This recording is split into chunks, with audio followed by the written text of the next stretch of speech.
Vamos a leer en la palabra del Señor en el Evangelio Sagrado de San Lucas, en el capítulo 21, versículo 20 en adelante, que a la letra dice: Pero cuando viereis a Jerusalén rodeada de ejércitos, sabed entonces que su destrucción ha llegado.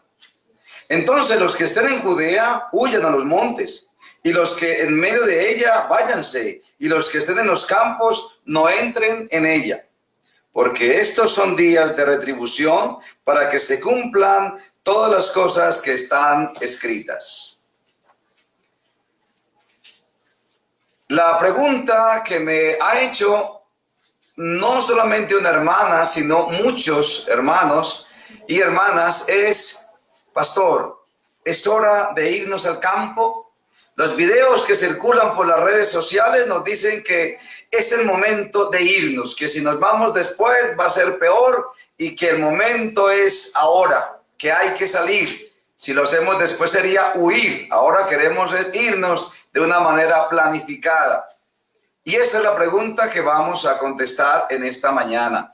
¿Es hora de irnos al campo o de amonestar las ciudades? Es hora de huir de la ciudad en este momento y no amonestar las ciudades, sino predicar el fuerte pregón que debemos predicar según la palabra de Dios. Vamos a estudiarlo. Las respuestas han sido ya dadas en otros videos y según otros hermanitos es que hay que irnos ya al campo y que es hora de salir. Y toda esta conmoción de dónde vamos a vivir de aquí en adelante la ha provocado indudablemente la pandemia. Porque antes de la pandemia no estaba el tema a flor de labios, pero en este momento sí lo está, porque la pandemia ha causado cambios y cambios grandes, irreversibles en el mundo, y así lo aceptamos. Y la otra razón por la cual el tema está a viva voz es porque se ha leído ahora con mayor intensidad un folletico que sacaron los herederos de nuestra hermana señora Elena G. de White acerca del libro, se llama, o el folleto se llama, De la ciudad al campo. ¿Cómo va a ser la salida de la ciudad al campo? Y entonces está en auge este libro y esto ha producido estas preguntas y vamos a contestarlas. Vamos a comenzar diciendo que la Iglesia Adventista del Séptimo Día reconoce la manifestación del Espíritu Santo en la vida y en la persona de la señora Elena G. de White. Pero a la vez sostiene la autoridad de la Biblia. Solamente la Escritura como única regla de fe y práctica a la cual debe sujetarse toda doctrina de la Iglesia y todo aquel que quiera ser adventista. Esta es el manual. Esta es la autoridad. Este es el camino para seguir el libro negro, la palabra de Dios. La Santa Biblia es el patrón de medida de todo mensajero del Señor y de todo profeta que Dios le hable en estos postreros tiempos. Joel 2:28, por ejemplo, dice: y después de esto derramaré mi espíritu sobre toda carne, y profetizarán vuestros hijos y vuestras hijas. Vuestros ancianos soñarán sueños y vuestros jóvenes verán visiones. Cuando esto se manifieste dentro de no poco tiempo, los sueños y las visiones, ¿cómo podrá la Iglesia Adventista y los pastores saber si esos sueños vienen de Dios o son sueños normales de los que soñamos de vez en cuando? ¿Cómo podremos saber si las visiones vienen de Dios o no son de Dios? Pues por la palabra de Dios. Al leer la palabra de Dios, al escudriñarla, nos daremos cuenta si son o no, porque la Biblia es el patrón que mide las demás profecías, los demás dichos, las demás predicaciones se miden por la palabra de Dios. Ella es quien nos autoriza decir sí o decir no a un mensaje del Señor. Cuando la Biblia comenzó a formarse, Dios lo primero que mandó a escribir a través de Moisés fue el Pentateuco. Y a través del Pentateuco todos los demás que venían escribiendo o hablando debían hablar de acuerdo a lo dicho por Moisés, inspirado por Dios. Profetas, los salmos, Salomón, profetas mayores y menores debieron predicar de acuerdo a el Pentateuco. Y cuando vino Cristo a esta tierra, nos dio cientos de ejemplos cuando decía en alguna consulta que le hacían: ¿cómo lees? ¿Cómo está escrito en la palabra de Dios? ¿Cómo dice la Biblia? ¿Cómo dijo Moisés? ¿Cómo dijo Daniel? ¿Cómo dijo David? Lo citaba dándoles autoridad porque todos venían bajo esa línea de pensamiento, de acuerdo a su plan. Luego viene Elena G. de White y habla de acuerdo a la palabra de Dios. Entonces la iglesia adventista la mide con la Biblia y dice: no se sale ni a la derecha ni a la izquierda, está centradita. Su mensaje es cristocéntrico, es bíblico. Entonces fue aceptada como una mensajera del Señor, como una profeta de Dios para el pueblo adventista del séptimo día. Pero en el futuro vendrán otros profetas, vendrán otros sueños, otras revelaciones. ¿Y cómo haremos? La palabra de Dios sigue siendo la medida. Nunca será otra. Siempre será la palabra de Dios. Miren lo que dice Elena G. de White. Escribe unos 25 libros a 30 libros originales de ella. De ahí en adelante los herederos que dirigen la casa White han escrito unas compilaciones, que es sacar un poquito de un libro, sacar un poquito del otro y por temas, y lo han acomodado y han creado unos 30 libros más. Así que hoy en día hay unos 50, 60 libros de Elena G. de White. Quiero explicarles que la iglesia adventista recomienda los libros originales de la hermana Elena G. de White como libros para ser leídos y recibir esos consejos del Señor. Pero las compilaciones, no. Las compilaciones hay que analizarlas, porque hacer una compilación es demasiado peligroso. Se puede hacer decir al autor lo que él no quiere decir. Vamos a mirar qué dice Elena G. de White acerca de la Biblia. En Mensajes Selectos, tomo 3, página 33, la supremacía de la palabra. Dice ella: recomiendo al amable lector la palabra de Dios como regla de fe y práctica. Por esa palabra hemos de ser juzgados. En ella Dios ha prometido dar visiones en los postreros días, no para tener una nueva norma de fe, sino para consolar a su pueblo y para corregir a los que se apartan de la verdad bíblica. Así obró Dios con Pedro cuando estaba por enviarlo a predicar a los gentiles. No ha de tomar el lugar de la palabra.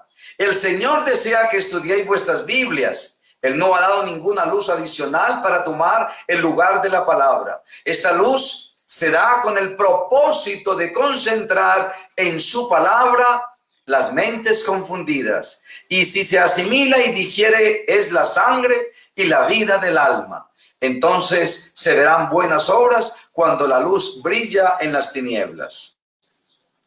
Adquirir las pruebas de la palabra. Cuando estéis en público, dice ella, en el trabajo público no hagáis prominente, ni citéis lo que la hermana White ha escrito como autoridad para sostener vuestra posición.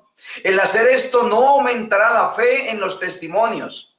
Presentad vuestras evidencias en forma clara y sencilla, extrayéndolas de la palabra de Dios. Así dice el Señor, es el testimonio más poderoso que podéis presentar a la gente. Que nadie sea educado a mirar a la hermana White, sino a Dios poderoso que da las instrucciones a la hermana White. Yo creo que este texto es muy diciente y lastimosamente muchos hermanitos en su buena intención hoy en día son más seguidores de la hermana Elena G. de White que del Señor Jesucristo, porque han leído más a Elena G. de White. Elena G. de White escribió cientos de volúmenes y la Biblia es un solo volumen de 66 libros, pero algunos saben más de lo que ella ha escrito que lo que ha escrito la palabra de Dios. Hemos invertido. Lo que fue una bendición para el pueblo adventista se puede convertir en su propia maldición. Y no puede ser así. Es una bendición los escritos de la hermana Elena G. de White. Si los leemos en su contexto, si los estudiamos con el debido respeto y la debida profundidad que lo hacemos con la santa palabra del Señor. Primero, la Santa Biblia es la luz mayor. En primer lugar, los principios bíblicos y luego los testimonios. Es mi primer deber presentar los principios bíblicos. Entonces, a menos que haya una reforma decidida y concienzuda que se note en aquellos cuyos casos me han sido presentados, debo exhortarlos personalmente, dice ella.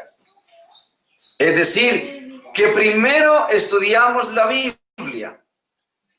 Elena G. White no es distinta que la de los profetas bíblicos. En los tiempos antiguos habló a los hombres por boca de los profetas y apóstoles. En estos días, Dios ha querido hablarnos a través de sus testimonios. Nunca hubo un tiempo en que Dios instruyera a su pueblo más fervientemente de lo que lo instruye ahora acerca de su voluntad y de la conducta que quiere que sigamos. Primero estudiamos la Biblia y luego veo que comenta Elena G. White del tema y debo llegar a la misma conclusión por el estudio de las Santas Escrituras. No puedo hacer lo contrario. No puedo leer lo que dice la hermana Elena G. White y luego ir a ver si la Biblia dice lo mismo. No, porque el patrón no es la hermana Elena G. White. El patrón es la Biblia, la palabra de Dios. Primero leemos la Biblia, como dice ella, y luego vamos a la extensión que ella nos presenta. Así que ella hablará de lo mismo y nos ampliará, porque tomará de otros versículos y nos unirá un mensaje grandioso como los que todos ya sabemos que tenemos. La iglesia adventista se guía por la palabra de Dios y no por lo que dice la hermana Elena G. White. El ministerio de ella fue un ministerio confirmativo, no un ministerio que iba adelante. Por ejemplo, cuando la iglesia comenzaba, guardaban el domingo.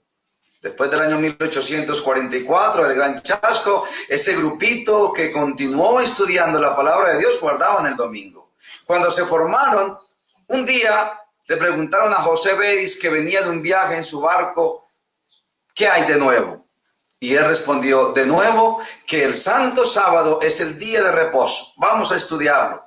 Se sumieron todos en un estudio profundo en toda la Biblia, desde el Génesis hasta el Apocalipsis. Y después de 2 meses de intenso estudio, llegaron a la conclusión que el día de guarda no era el domingo, que el domingo se guardaba por costumbre, por tradición, por comodidad, pero no como un día del Señor, y que debían levantar esa bandera. Así que se comenzó a guardar el santo sábado, día de reposo, como está escrito.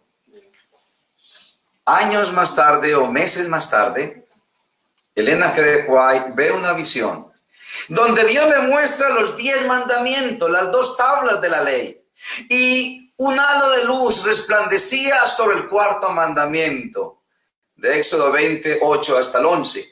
Es decir, estaba queriendo decir el Señor a través de ella que aceptaba esa interpretación, que era correcta, que debíamos seguirlo haciendo, porque estaba colocando un énfasis especial en el 4º mandamiento. Así que su ministerio fue un ministerio confirmativo. Las Santas Escrituras no las puede invalidar ni siquiera un ángel de luz que apareciera hoy supuestamente desde el cielo y nos dijera que no es como está escrito. No lo podemos aceptar. El Espíritu no fue dado ni puede jamás ser otorgado para invalidar la Biblia. Pues las Escrituras declaran explícitamente que la palabra de Dios es la regla por la cual toda enseñanza y toda manifestación religiosa debe ser probada. Isaías declara a la ley y al testimonio: si no dijeren conforme a esto, es porque no les ha amanecido. Isaías 8:20. Gálatas 1:8 y 9, el apóstol Pablo dice: mas si aún nosotros o un ángel del cielo os anunciare otro evangelio diferente al que os hemos anunciado, sea anatema. Como antes hemos dicho, también ahora lo repito: si alguno os predica diferente evangelio del que habéis recibido, sea anatema.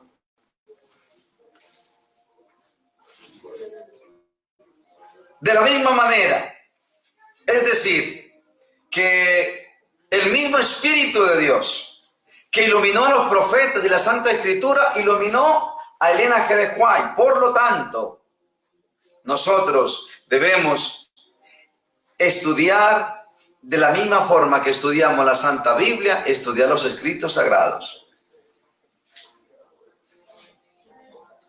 Vamos a mirar entonces aquí algunos principios básicos que todos sabemos para interpretar la Santa Escritura. Por ejemplo, todos decimos: un texto sin contexto es un pretexto. En 1 Corintios 6:19 dice: ¿o ignoráis que vuestro cuerpo es templo del Espíritu Santo, el cual está en vosotros, el cual tenéis de Dios, y que no sois vuestros? La pregunta que nos hacemos con este versículo es: ¿cuál es el contexto? Porque hay que interpretar la Biblia, hay que hacerle una exégesis. Y decimos: ¿de qué está hablando el Señor allí en su palabra a través del apóstol Pablo? Y lo hemos aplicado en la fe de Jesús a la salud. Y decimos que no podemos tomar café, no podemos fumar cigarrillo, todo esto es verdad, pero lo hacemos porque somos templo del Espíritu Santo. Pero cuando vamos a la Biblia nos damos cuenta que en el contexto es totalmente distinto. Cuando hablamos del contexto, tenemos que respondernos a algunas preguntas como: ¿quién lo dijo? ¿A quién se lo dijo? ¿En qué circunstancia lo dijo? ¿Por qué lo dijo? ¿De qué está hablando en ese momento? ¿Qué dice antes de ese versículo? ¿Qué dice después? Todas estas preguntas se deben contestar para entender bien el contexto. El contexto de este versículo que le acabo de leer, de 1 Corintios 6, no es la salud, es la fornicación. Miren ustedes lo que dice 1 Corintios 6, 15 al 18. ¿No sabéis que vuestros cuerpos son miembros de Cristo?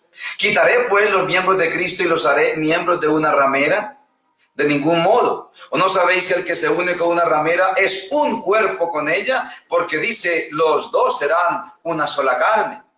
Pero el que se une al Señor, un espíritu es con él. Huid de la fornicación. Cualquier otro pecado que el hombre cometa está fuera del cuerpo, mas el que fornica contra su propio cuerpo peca. En otras palabras, está diciendo allí la palabra de Dios que como tú y yo somos uno con el Padre después de que nos hicimos bautizar. Cuando somos uno con la esposa, entonces somos uno los tres. Y si usted deja a su esposa y va y busca a una tercera persona o un tercer hombre y se une a él, ahora es uno también con el Padre, y vamos a unir el Padre a una fornicación o un adulterio, dice el apóstol Pablo. Horrible, jamás, de ninguna manera. Por eso no podemos de ninguna forma cometer adulterio o fornicación, porque estamos colocando a Dios como siendo una sola persona con ese otro ser. No es la salud. De eso nos hablamos cuando hablamos de texto y contexto. Número 2, para interpretar la Biblia, les voy a dar unos 3 principios solamente, o 4. Hay enseñanzas que son culturales y no aplican a nuestra cultura. No las tenemos en cuenta. Es decir, estudiamos el versículo allá en el pasado. Miramos qué enseñaba allá, cuál fue el propósito del autor allá, a quién se dirigió, de qué estaba hablando. Y luego, cuando sacamos el principio, lo arrastramos hasta el año 2020. Y cuando llega aquí, a veces tiene aplicación, otras veces llega sin aplicación.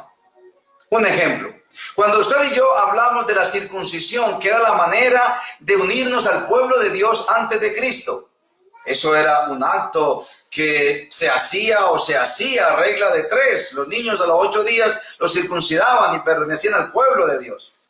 Pero dice el apóstol Pablo, ya la circuncisión no es nada. Ahora debemos circuncidarnos, pero de corazón. Ahora es internamente, espiritualmente. Es decir, que ese acto de circuncidar a los niños ya no es nada. Cuando lo traemos aquí, no existe, ya no vale. Miren otro caso. 1 Corintios 14:34 dice, las mujeres guarden silencio en la iglesia, pues no les está permitido hablar, sino que estén sumisas, como lo establece la ley. Y si quieren saber algo, que se lo pregunten en casa a sus esposos, porque es indecoroso que una mujer hable en la iglesia. Y yo les pregunto, ¿hemos aplicado alguna vez en forma literal ese versículo a la iglesia? No, por supuesto que no lo hemos aplicado. Y no lo podríamos hacer, porque al hacerlo estaríamos aplicando erróneamente la escritura. Fue dicho en esa época cuando era indecoroso para una mujer hablar en público o hablar en la iglesia. Y el que se volviese cristiano, dice Pablo, pues continúa con esa costumbre. No sea que ahora hablen y digan que el cristianismo está rebajando las normas y la conducta y la moral de la mujer en esta época.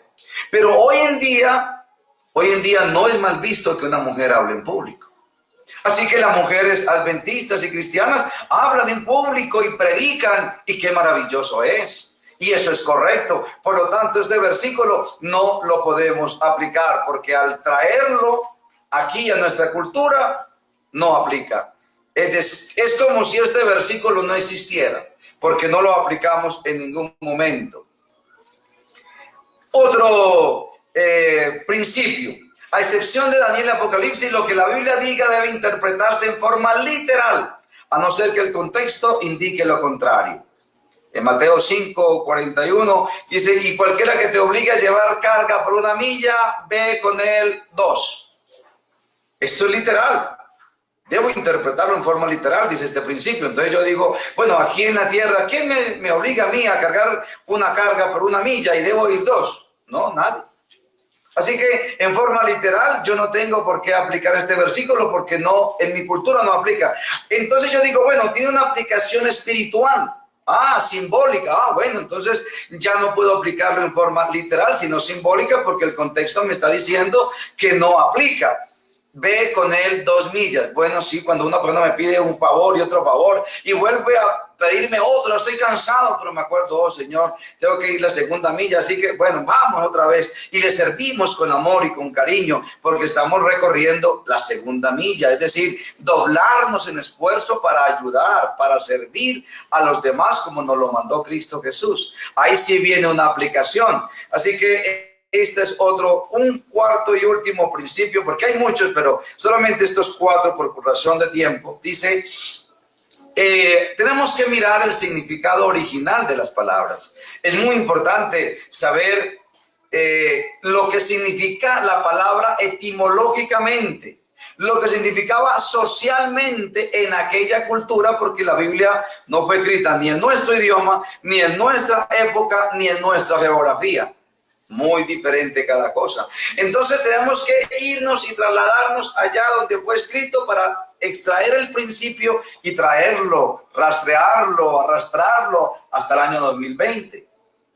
Y vamos a mirar un ejemplo. Mateo 19, 23 y 24 dice, entonces Jesús dijo a sus discípulos, de cierto os digo que difícilmente entrará un rico en el reino de los cielos. Otra vez os digo que es más fácil pasar un camello por el ojo de una aguja que entrar un rico en el reino de Dios. Hay muchas reglas para la mayoría, conocemos para interpretar la Biblia. Esta es una importante. ¿Cómo se usaba la palabra? ¿Qué significaba la palabra en esa época? Bueno, resulta que en esa época todas las ciudades eran amuralladas y había una puerta principal. Los que hemos ido a Cartagena sabemos que hay una puerta principal donde está el reloj. Y esa puerta es inmensa. Y por ahí pasan carros altos, grandes y camiones y pueden pasar. Porque es una puerta grande, inmensa. pero esa puerta era abierta en la mañana y cerrada a las 6 de la tarde, o al oscurecerse el sol era cerrada. ¿Qué quedaban? La ciudad quedaba totalmente amurallada con su puerta principal cerrada, pero había unas agujas, eran unas puerticas pequeñas, unas puertas de 1,80, 2 metros, en forma redonda, en forma de aro, y por ahí entraban aquellos que venían tarde a la ciudad, venían de otro pueblo y llegaban tarde, por ahí debían entrar ellos. Alguien les abría y por ahí pasaban. Pero por ahí pasaba una persona derechito, pero un camello que es tan alto, ajorobado, más la carga que trae encima, imposible. ¿Qué hacían los que llegaban tarde a la ciudad? Descargaban el camello, le quitaban la carga, lo hacían arrodillar, el camellito pasaba arrodilladito, entraba, luego entraba en la carga, lo volvían a cargar y se dirigía hasta donde él viviese dentro de la ciudad amurallada.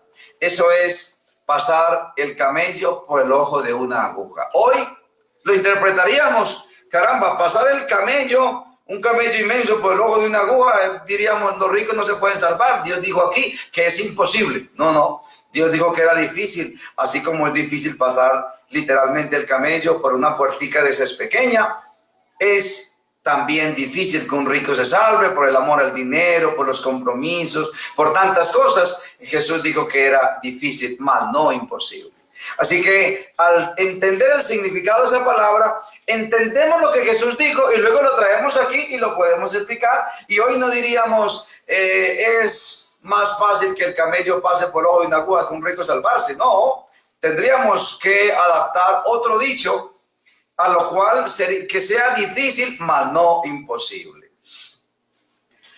Así debemos lo mismo aplicar estos principios a todos los escritos de la profetisa del Señor, la hermana Elena G. de White. El punto complicado es que estos principios los entendemos y los conocemos para aplicárselos a la Santa Escritura. Pero cuando leemos los libros del Espíritu de Profecía, los leemos en forma literal. No entendemos su contexto, no estudiamos su idioma inglés, no analizamos a quién se lo dijo, por qué lo dijo, en qué circunstancias lo dijo. Y ahí entonces hay una mala interpretación de muchas cosas de las cuales escribió Elena G. de White como una bendición y se pueden volver en una maldición. La verdad es que si hacemos eso, caeríamos en error. Y si lo hacemos con la Biblia, también caeríamos en error. Es igual. Hay que tratar a los escritos de Elena G. de White igual que a los escritos de la Santa Escritura. Y si a la Santa Escritura le aplicamos unos métodos para poderla interpretar correctamente, hay que aplicárselos también a los libros de Elena G. de White para poderlos interpretar correctamente. Ella fue inspirada por el Espíritu Santo y escribió en un contexto y una época particular. Ella no vivió en Colombia. Ella no escribió en español. Ella no vivió en esta época 2020. No, hace 150 años. Y el mundo era totalmente distinto. Por lo tanto, al igual que la Biblia, hay que hacerle exégesis a todos sus escritos. Por eso hay tantos buenos hermanos confundidos con sus escritos y hasta algunos llegan a salirse de la iglesia adventista, siguiendo lo que ella ha dicho, y han llegado a llamar a la iglesia adventista Babilonia, que nosotros somos Babilonia. Pero ¿cómo? Si somos el pueblo de Dios. Y entonces se han ido a armar rancho aparte y arman un grupito y lo vuelven grande y hablan en contra nuestra. Pero ¿cómo? Si la misma Elena G. de White dice que no se levantará otra iglesia diferente a la iglesia adventista del séptimo día. Sin embargo, insisten en hacer una nueva iglesia. Se desvían. Son confundidos en su mejor intención porque no aplican los métodos de interpretación que le aplicamos a la Santa Escritura, no se los aplican a ella, y ahí está el grave problema. Se han ido para el campo otros a buscar santidad y a esperar a Cristo Jesús. He conocido familias maravillosas. Conocí una familia en la costa que tenía una gran panadería, muchos empleados, y decidieron irse a la costa, al campo, a esperar a Cristo, porque ya viene, se fueron. Hace unos 20 años más o menos. Y ellos al irse, las hijas se las llevó la guerrilla y a los hijos también. Los reclutaron, perdieron sus hijos. Ellos perdieron todo su capital. Hoy en día están en la ciudad otra vez trabajando y no quieren saber nada ni de la iglesia adventista, ni de la reforma, ni los helenistas, ni nada por el estilo. Esto es una catástrofe espiritual, porque se llega a la confusión y luego Satanás les daña su mente y finalmente se salen y no quieren nada con nadie. Hermanos, tenemos que tener un equilibrio en el don profético o espíritu de profecía, como lo llamamos. Cuando decimos voy a investigar esto en espíritu de profecía, creemos que el espíritu de profecía son los libros de Ellen G. de White. En realidad, el espíritu de la profecía comienza con Génesis 3:15. Miren cómo dice: y pondré enemistad entre ti y la mujer, entre tu simiente y la simiente suya. Esta te herirá en la cabeza y tú le herirás en el calcañar. Comenzando con, es decir, que esa es la primera profecía de la Biblia. Ahí comienza la cadena profética y atraviesa todo el Antiguo Testamento, atraviesa el Nuevo Testamento y llega hasta nuestros días. Así que comenzaríamos con el primer profeta, Adán. Y si citamos así en desorden, pero algunos principales, tendríamos que hablar de Set, de Enoch, de Noé, de Melquisedec, de Abraham, de Moisés, de Elías, de Jonatán, de Isaías, de Jeremías, de Daniel, Ezequiel, y luego los profetas menores como Oseas, Joel, Amós, Jonás, Zacarías, Malaquías, donde termina el Antiguo Testamento, la primera dispensación que se llamó la etapa teocrática de Dios. Luego viene la dispensación cristiana con el más grande profeta que la historia ha tenido. ¿Quién fue? Juan el Bautista. Jesucristo dijo que Juan el Bautista fue el más grande profeta. Luego hablaríamos de Jesús, que es el Rey del universo, creador del cielo y nuestro Salvador, que también actuó como profeta y también hizo grandes predicciones. Juan, el discípulo, luego escribe Apocalipsis y entonces se alterna con Daniel.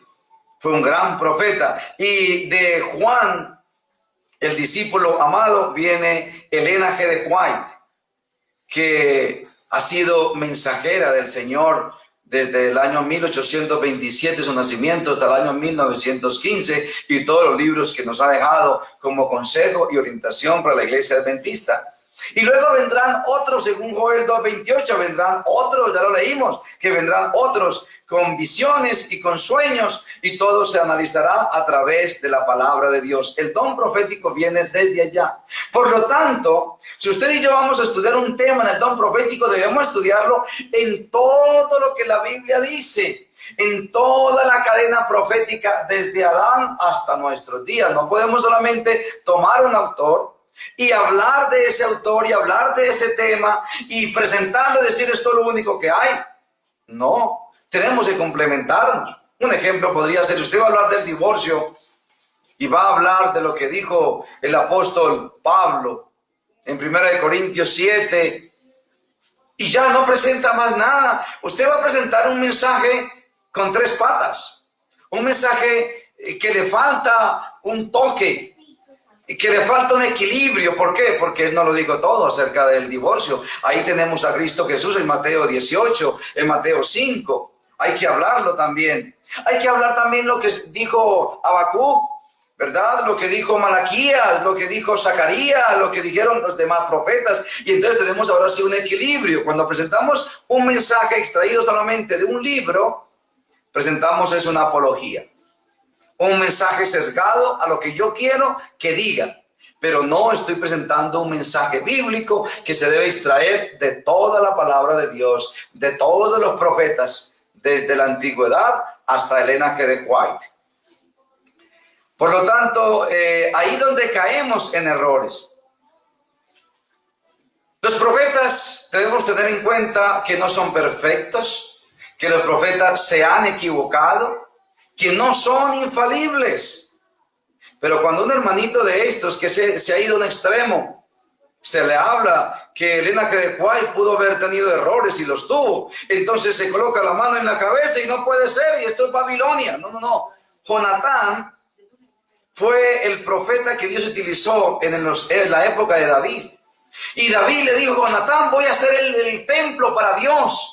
Tengo una casa hermosa y Dios no tiene nada, voy a hacer un templo para él. Y él le dijo, bien has pensado, construye la casa para Dios. Y luego le dice a Jonatán, ven acá, ¿y tú por qué le dijiste que la construyera? No, ese no es mi plan, ve y dile que no. Y Jonatán tuvo que ir a corregir su error. Le dijo, David, no, me equivoqué, no eres tú el que la vas a construir. Si quiere, consigue elementos y recoge madera y todo y ayuda, pero usted no. Dios la va a construir en manos no tuyas, sino de tu hijo, porque tú has derramado mucha sangre. Se equivocó. Y no por eso deja de ser un profeta. Sigue siendo un profeta. Abraham, nuestro profeta, mintió, se equivocó. Es un ser humano y no por eso deja de ser el padre de la fe, de las más grandes religiones monoteístas del mundo. Ahora, hay hermanos que piensan entonces que la hermana Elena G. White es infalible y todo lo que dijo es así, todo lo que dijo es inspirado. No todo lo que dijo es inspirado. Hay palabras que no fueron inspiradas y están anotadas y se han convertido en un problema, pero no por eso deja de ser la profeta del Señor. No fue perfecta. Eso no es ningún problema. En la primera etapa de su vida espiritual guardó el domingo, comió carne de cerdo y luego solo fue corrigiendo, dejó la carne de cerdo, dejó la carne de res, y cuando hubo algunos momentos en algunos países donde no había verdura para comer, comió carne y no era un problema para eso. No lo veía como un problema como lo ven ahora algunos hermanitos. Entonces hay que tener un equilibrio. Hemos llegado a un desequilibrio tal que algunos hermanos se han atrevido a decir que el que come carne no va al cielo. Elena G. White jamás diría eso, porque la palabra de Dios no lo dice. Así que ella tampoco lo puede decir, porque ella va con la línea de la palabra de Dios. Por lo tanto, algunas cosas que hay ahora una confusión con este folletico de la ciudad al campo. Y entonces vamos a mirar cuál era el contexto de los herederos de la casa White para haber escrito este folleto y haber recopilado un dicho de ella aquí y otro acá, que eso ha causado gran confusión, porque la mayoría de escritos tomados de los libros para formar este folletico no obedecen al contexto y a la intención original de la señora Elena G. de White. Se le ha hecho decir cosas que ella no ha querido decir. Se le ha hecho decir fuera de contexto lo que ella dijo dentro de un contexto que es totalmente sano. Por ejemplo, la mayoría de los textos que se están allí para salir al campo son de personas que están enfermas. Pero claro, el párrafo más abajo no se coloca el primero. Salir al campo es la hora de irse, no deben vivir en la ciudad, hay que salir. Pero estamos hablando de una persona que está enferma y necesita un aire puro. No estamos hablando de todo el mundo. La iglesia adventista jamás le daría una norma para todo el mundo, porque cada caso es un caso y Dios dirigirá tu vida para decirte qué debes hacer, y sobre todo en estos postreros tiempos. Hoy en día todos estos problemas han hecho que la iglesia considere que hay tres posiciones referentes a nuestra hermana Elena G. de White, profetisa del Señor, mensajero de nuestro Padre, mensajera del Señor. La número uno es aquellos que se han ido a la derecha. Todo lo que ella ha dicho lo han ensalzado, lo han descontextualizado, lo han tomado en forma literal, no han analizado el idioma, no han analizado su entorno social, su época, y entonces se han confundido y han dicho que nosotros vamos por mal camino, que la iglesia adventista se ha equivocado, y ellos entonces forman la ultraderecha de Elena G. de White. La defienden a capa y espada, es infalible, lo que ella dijo es así, solamente la consultan a ella, no consultan los demás profetas de la cadena profética desde Adán hasta nuestros días. No, se han ido a un extremo. Estos se han salido de la iglesia, otros están a punto de salirse, han formado rancho aparte, recogen diezmos aparte y son la reforma del 14, diferentes movimientos que hay.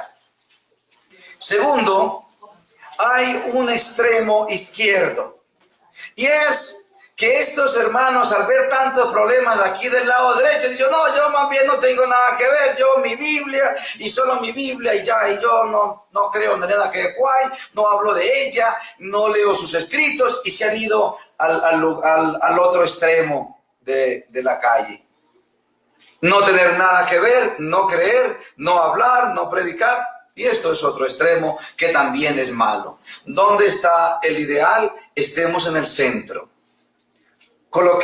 Aceptemos a la hermana Elena G. de White como una mensajera del Señor. Basta leer El conflicto de los siglos, deseado a todas las gentes, primeros escritos, el evangelismo, mensaje para los jóvenes. Nos damos cuenta la riqueza de sus consejos, de sus orientaciones, inspirada y dirigida por el mismo Espíritu que iluminó a Isaías, a Jeremías. Es el mismo Espíritu que la iluminó a ella, indudablemente. Pero coloquémosle a ella la lupa.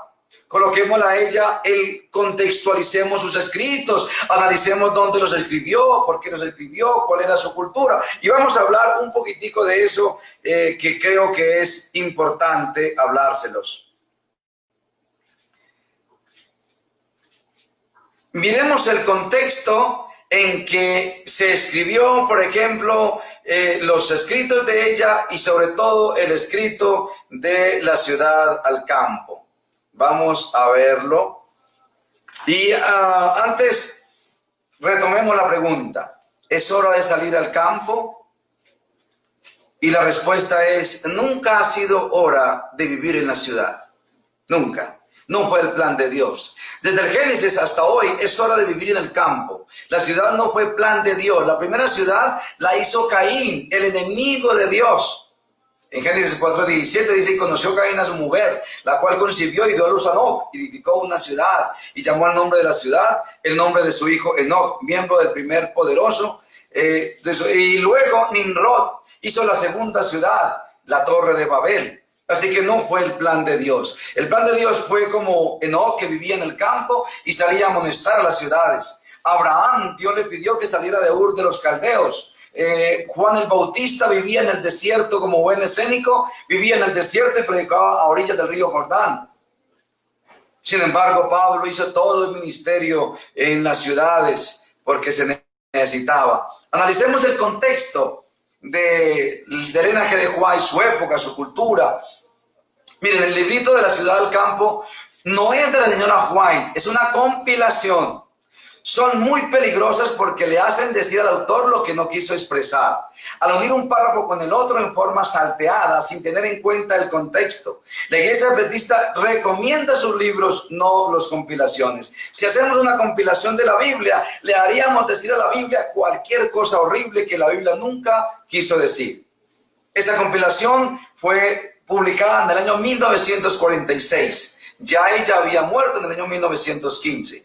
Por lo tanto, no fue la voluntad de Elena G. de White de hacer esta compilación. Fue el deseo de los herederos, familiares encargados de la casa White. ¿Cuál era el contexto de ellos? ¿Por qué ellos decidieron tomar esta decisión? Y vamos a mirarlo. El contexto de la época y del entorno. Recién acababa la Segunda Guerra Mundial, que fue de 1939 al 1945. Las ciudades europeas habían sido arrasadas. El lanzamiento de las bombas de Hiroshima y Nagasaki habían acabado con estas ciudades. Entre 1865 y 1914, millones migraron a Estados Unidos por las oportunidades que ofrecía el nuevo país con sueños de libertad. Esta migración volvió las ciudades mucho más peligrosas en las diferentes culturas que habían, en las diferentes acciones que se daban allí. Nueva York, por ejemplo, del año 1860 al 1900, pasó de tener 60.000 habitantes a 6 millones de habitantes. Chicago pasó de tener 40.000 habitantes a tener 1,5 millones de habitantes. Los sistemas de acueducto colapsaron. No había agua potable. Tenían que usar letrinas. No había carros, solo caballos y carrozas. Y recogían 1.134 toneladas de estiércol diariamente de caballo. Recogían 227.400 litros de orina de caballo diariamente. Las carreteras estaban sin pavimentar. Las letrinas en invierno se llenaban y se desbordaban. En verano el olor era insoportable para todo el vecindario. Eso produjo enfermedades como la cólera, la malaria, fiebre tifoidea, la viruela, fiebre amarilla, etc. Estados Unidos colapsaba por tanto migrante y a la vez eso lo ayudó a superarse y salir rápido adelante. Las ciudades en esa época eran un gran problema de salud y más de espiritualidad por la maldad colectiva que había en todos. Si usted y yo hubiésemos vivido en este entorno, nos hubiéramos ido al campo lo más pronto posible, como declaró la sierva del Señor. Ella dice, salid lo más pronto posible al campo. Claro, porque la ciudad estaba arruinada, estaban colapsadas, no había agua potable, siquiera la salud era precaria. Eran momentos difíciles de demasiada migración, habían dañado todo. Estados Unidos tuvo que crecer en medio de la presión y eso colapsaba sus sistemas. Por lo tanto, cuando el señor Aguayo aconseja que salgamos al campo, por esas razones que estamos viendo, es normal, lo podemos entender, pero hay que traer lo que ella dijo en su época, en su entorno social, a esta época, a la época de hoy. ¿Cuál es nuestro entorno para ir al campo hoy? Al menos en Colombia, que lo conozco más o menos, la vida en el campo es insegura por los grupos al margen de la ley. Tenemos el ELN, tenemos las FARC de nuevo, tenemos las Águilas Negras, etcétera, etcétera. No hay agua potable en el campo, no hay luz eléctrica, no hay acueducto ni alcantarillado. Hay que hacer letrinas, no hay sistemas de salud. No hay fuentes de trabajo, no hay hospitales, el transporte es caro y esporádico. No hay fuerza pública, no hay ejército. La opción de irnos a un pueblito cerca de la ciudad es muy difícil por tan costoso el metro cuadrado. A veces vale más que en la ciudad por ser de ricos que tienen los terrenos muy valorizados hoy en día.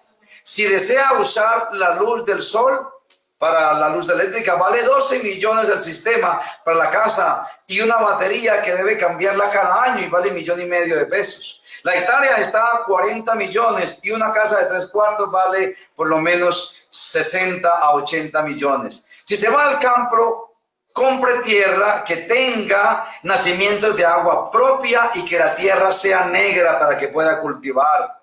Que no sea zona roja, no se vaya a esperar a Jesús. Jesús podría demorarse, podría llegar pronto como podría demorarse muchos años, no lo sabemos. No se vaya por ser más consagrado. Si usted no es consagrado aquí, tampoco será consagrado allá. No olvide que la ciudad lo espera para ser amonestada, para predicar el fuerte pregón hoy en día. Si te vas al campo, puedes hacerlo, pero hay que regresar a predicar. Pero yo digo algo como pastor de la iglesia. Hoy en día, de una congregación de 100 personas, tenemos 10 que hacen la obra misionera. Y si esos 90 que están aquí no hacen la obra misionera con el vecino a un lado, ¿será que podemos viajar del campo a la ciudad para hacer la obra misionera? Es un poco más difícil, seguramente. Tenga una renta fija mensual en efectivo para vivir, porque lo que usted cultive no alcanza para sobrevivir. Yo vengo del campo, soy del campo y conozco perfectamente los cultivos. Hoy en día los cultivos son tan costosos hacerlos.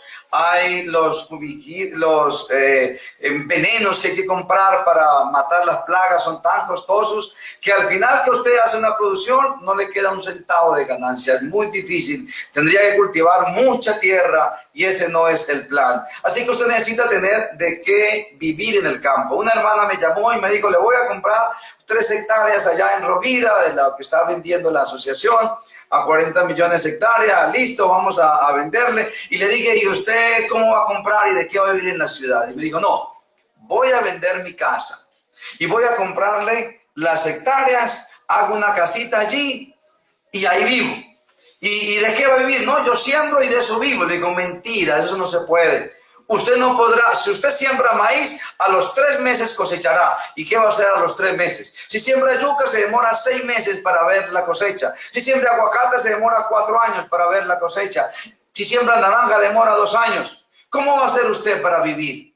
Necesita usted un sostenimiento económico. ¿Es usted jubilada? ¿Tiene un plan de jubilación? ¿Cada mes le llega una mesada? No, no me llega nada. Entonces no puede irse al campo. Yo no le vendo las hectáreas. No es sabio que se vaya al campo. Mejor quédese aquí y mire a ver de qué manera usted quiere. Ahora, puede irse al campo, pero no venda su casa. Déjela arrendada y viva en el campo. Pero viene, cobra su arriendo, con eso usted paga allá y le queda algo para sobrevivir. Pero no se puede ir así. Me voy por fe a esperar a Cristo. Ya Cristo viene. Sí, Cristo puede venir en los próximos años, pero también puede demorarse 50 años. No lo sabemos. Para la hermana Elena G. White, la venida de Cristo estaba a las puertas. Las guerras que pasaron en el año 1950 estaban a las puertas y toda generación ha visto Cristo venir a las puertas. Todo esto es por la pandemia. Por la pandemia hemos visto a Cristo a las puertas. Y sí, estamos en la recta final, sin lugar a dudas, pero puede pasar muchos años sin que Él venga, si nos vamos a esperarlo. El que espera desespera. Cristo no nos ha puesto a esperarlo, nos ha puesto a trabajar para que Él venga, a trabajar mientras que Él venga. Bienaventurado el siervo cuando su Señor venga, lo haya haciendo así, dándole la comida a los siervos, ayudando aquí al uno, cargando allá, predicando aquí, amonestando allá. Es lo que tenemos que hacer, que Él venga cuando quiera. Si bien, entre más rápido, mejor. Pero estamos seguros que no vendrá mañana, porque hay falta predicar el fuerte pregón, falta las leyes dominicales, falta la ley pena de muerte, faltan muchos acontecimientos que deben venirse y se vendrán en forma rápida y sucesiva. Pero irnos a esperarlo, no podríamos hacerlo. Si usted quiere irse a la iglesia adventista, no se mete en su decisión, no interviene. No, usted puede hacerlo. Váyase, pero haga un plan económico sostenible. No sea que usted se vaya y dentro de 2 años quiera regresarse. Y cuando se va a regresar ya no puede. Ya en lo que vende la casita ya no compra aquí. Es un asunto bien planificado. Un asunto que requiere oración, que requiere una renta fija o un arriendo o algo de qué vivir. Porque en el campo no podremos vivir. Usted se preguntará, bueno, ¿y cuando nos toque salir? Cuando nos toque salir, el Señor nos sostendrá. Ahí nos sostendrá el Señor, pero ahora el momento no es ese. Algunos de los argumentos de los hermanos en los videos es que si salimos ahora sería una salida calmada, una salida planificada, inteligente, pero que si esperamos la ley dominical, como lo dice la hermana Elena G. White, entonces sería huir. Y el Señor quiere evitarnos esto. Déjenme decirlos. Elena G. White escribió en inglés. El término en inglés es go out. Go out significa salir fuera. Sálgase afuera. Sí, en español hay sinónimos para salir afuera, como trasladarse, como partir, marcharse, ir. No tiene nada que ver ese argumento de huir y salir. No, son sinónimos. Ella los utiliza distintamente, así que no hay ninguna situación con esto. El punto no es si es mejor vivir en el campo o en la ciudad. No, Ese no es el punto. Se sabe que es mejor vivir en el campo y si usted puede hacerlo, hágalo. Pero que tenga los recursos necesarios, que tenga un sistema para vivir, que tenga una fórmula para vivir. No irse de una manera alocada, emocionada, porque los que han vivido toda la vida en la ciudad creen que la vida en el campo es deliciosa, es maravillosa porque nunca han vivido. Pero váyase para allá 3 meses. Un trimestre de vacaciones y defiéndase para que vea que no todo lo que brilla es oro, que no es tan fácil. Vamos a mirar qué dice la Biblia en estos 10 minutos que me quedan. Miremos qué dice la Biblia, qué dice la palabra de Dios en cuanto a este tema. No iremos primero al espíritu de profecía, no. Los temas bíblicos importantes y todos se buscan primero en la Biblia. Como dijo ella, primero la luz mayor y luego la luz menor.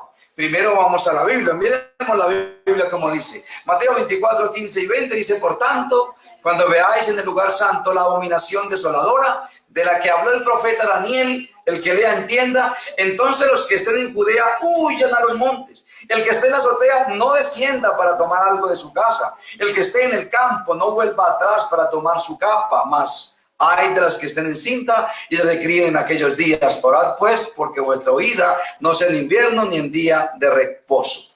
Tengo un sermón en YouTube que lo he titulado La desolación asoladora. Ahí explico todo este versículo porque en este momento no puedo explicarlo. Lo único que puedo decirles es que esa es la señal bíblica para salir del campo a las ciudades, de las ciudades al campo, es esta. Cuando Estados Unidos de América se una con el protestantismo apóstata y este protestantismo le solicite que haga una ley que sancione el día domingo como día de guarda, entonces los pecados de Babilonia habrán subido hasta el techo de los cielos, como lo dice Apocalipsis, y ya no habrá más tiempo. Es la hora de salir. ¿Por qué esperar hasta allá? Porque necesitamos en este momento predicar el fuerte pregón. Necesitamos recibir el ungimiento del Espíritu Santo según Apocalipsis 18:1. Recibimos ese ángel que baja con esplendor y alumbra la tierra con su poder. Va a alumbrar nuestras vidas y nos ayudará a predicar este evangelio, a amonestar a las ciudades. Si nos vamos ahora sería como huir de la ciudad para no predicar el evangelio. Si usted se va, si nos vamos todos a orar para el campo, entonces ¿quién va a predicar el fuerte pregón? El fuerte pregón no se predicará en el campo. Y ustedes, algunos dicen, no, se hacen viajes a la ciudad.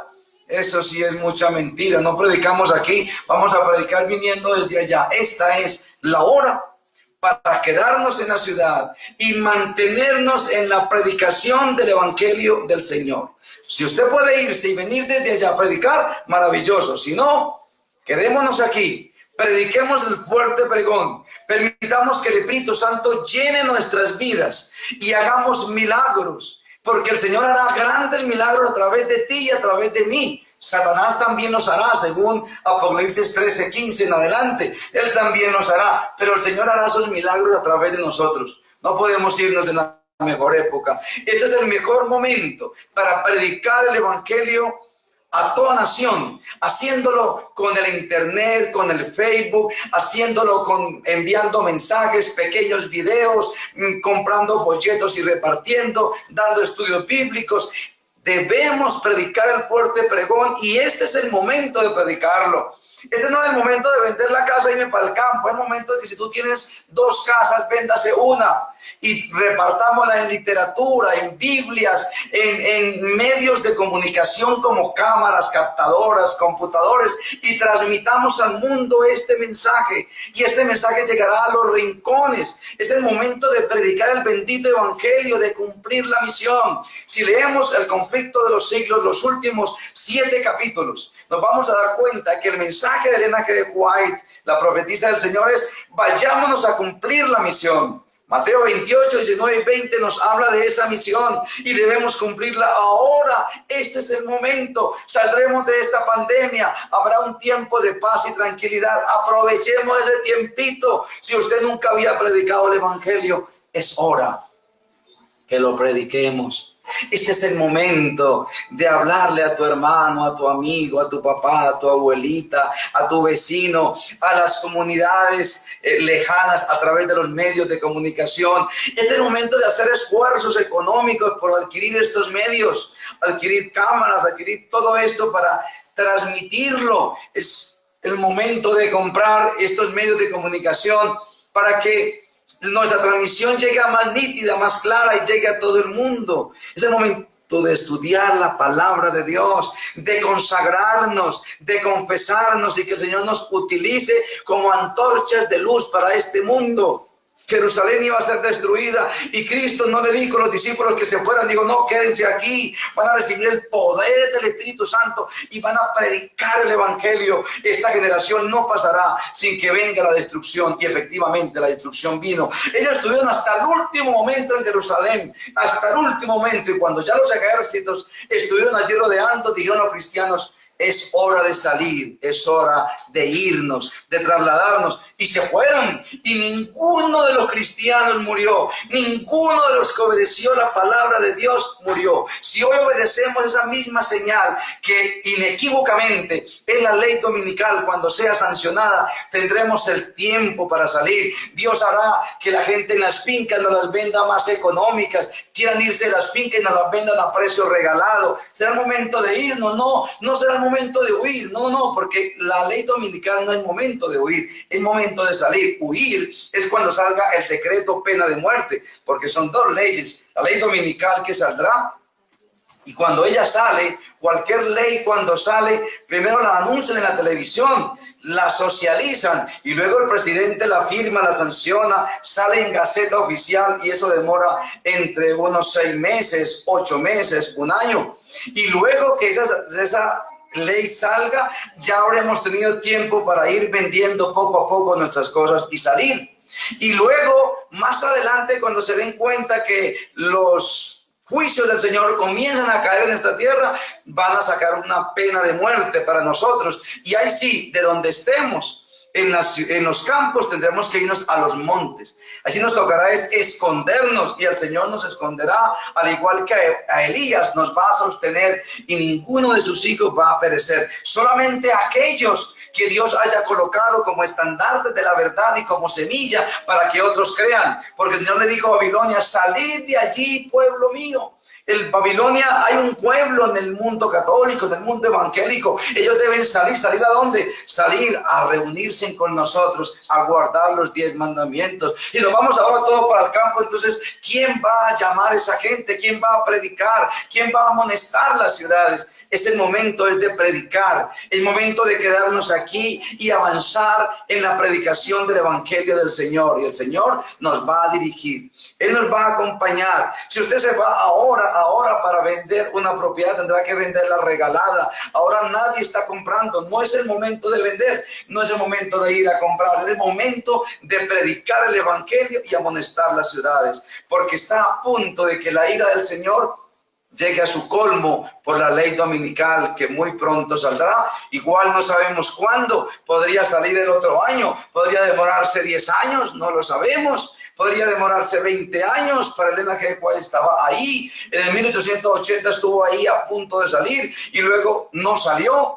Así que no lo sabemos. Tenemos que predicar el Evangelio. Este es el momento de anunciar el Evangelio de nuestro Padre Celestial. Es el momento de predicar el mensaje del tercer ángel. Apocalipsis capítulo 14, versículos 6 al 12. Allí están los 3 ángeles, el Evangelio eterno, el Evangelio que no cambia, el Evangelio que es maravillosamente igual. Siempre hay que llevarlo a cualquier persona, a todas las naciones. Hay que contarles que el sábado es el verdadero día de descanso y que no podemos guardar el domingo, porque el domingo significará la marca de la bestia en nuestra vida. Y leerles Apocalipsis, donde el que reciba la marca de la bestia recibirá también las copas de la ira de Dios. A la gente hay que advertirla. Eso no lo hemos advertido, eso no lo hemos predicado y hay que seguirlo predicando. Este es el momento álgido, la hora cero, el momento más grande, más importante para predicar el bendito evangelio de Dios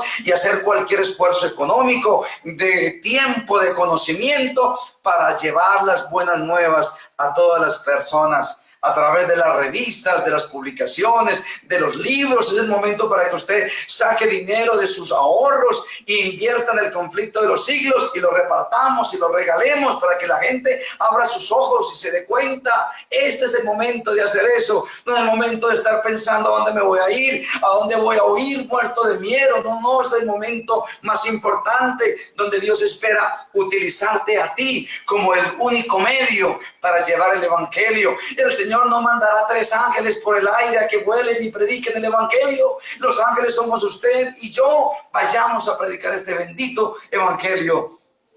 Y no nos dejemos confundir por interpretaciones que son acomodadas. No sé a qué intereses, pero son interpretaciones acomodadas. La señal es la que está en la palabra de Dios, y Elena G. de White lo confirma. El conflicto de los siglos confirma que ese es el momento para salir de las ciudades, cuando la ley dominical sea firmada. Hermanos queridos, vamos a terminar con una oración. Y vamos a decirle a nuestro Padre Celestial que estamos dispuestos a predicar el fuerte pregón. Que no le tenemos miedo a las calamidades, porque el Señor nos protegerá, Él nos guardará. Él ha dicho que ni uno de nuestros cabellos va a caer sin ser su santa voluntad.